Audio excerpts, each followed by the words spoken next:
Ang mais ba ay gulay o prutas? Alamin natin sa video na to. Let's go!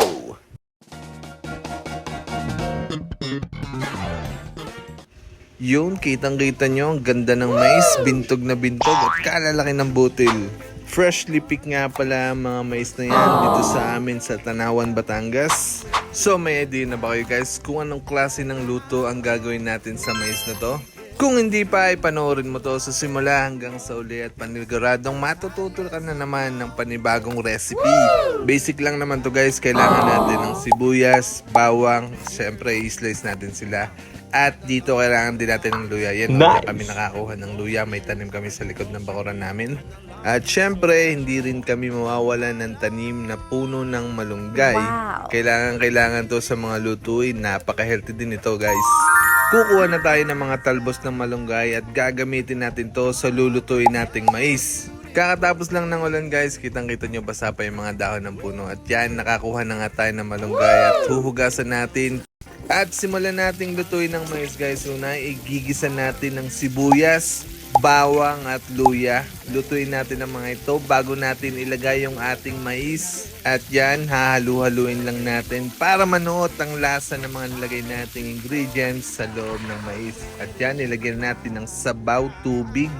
At hindi nyo nakita guys, nilagyan ko dyan ng asin, ng pamintang durog, at pag kulong-kulo na yung ating mais ay ilalagay na natin yung talbos ng malunggay. Napaka-healthy ng lutuing ito guys. Yan, pakukuluan lang natin. At ito nga pala ang ipapartner natin, pritong manok. 3 seconds lang, luto na agad ito.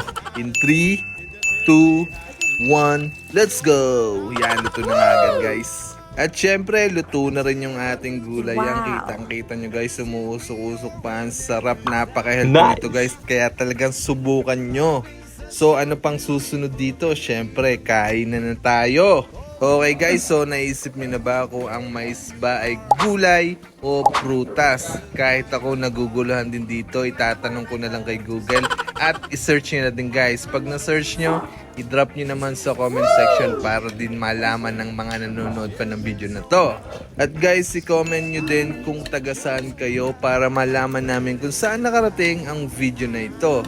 At sa tingin nyo ba guys ay madali lang lutuin tong niluto natin ngayong araw?